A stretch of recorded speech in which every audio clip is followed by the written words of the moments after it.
U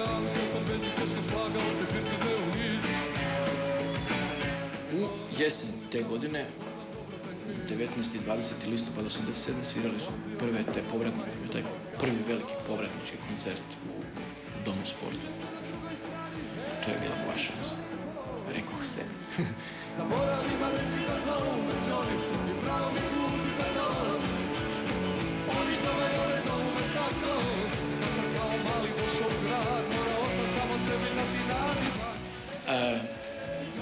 Nešto sam ja tu htio poslikati, ali kako odem kod bratića u želji da posudim nekakvu spravicu koju bi ja sad nešto za sebe poslikao.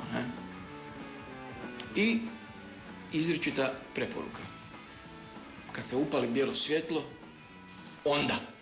Jer naravno nisam imao flash, kužiš, light show radi na pozornici. Objektivno ne možeš ništa uslikati.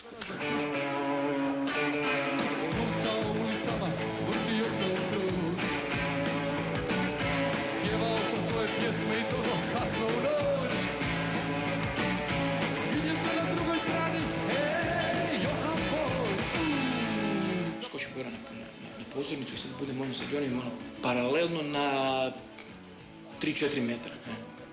Pokraj zvučnog zida, čekajući taj trenutak kad ne gledaju redari. Međutim, crveno, plavo, žuto svjetlo radi. I u jednom momentu, da, bijelo svjetlo, sad! Dum, dum, dum, dum, 6 snimaka. Zgrabi me frik sa steža i baci me dole.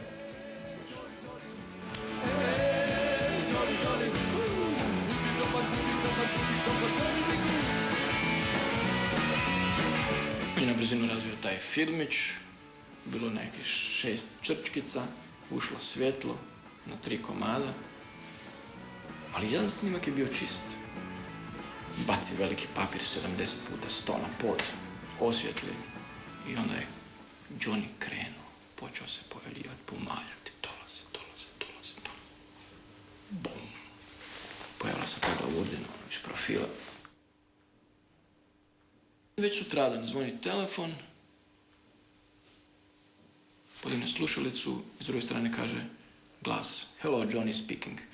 Ja mislim, znaš, sad me neko diže me na foru od moje ekipe, jer znaju da sam ja fan, ali taj glas, kužiš, samo jedan od milijuna, ja skužim, Johnny.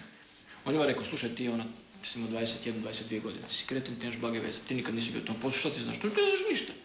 Ti si budala, ti ćeš biti prevaren, Liner ima 3%.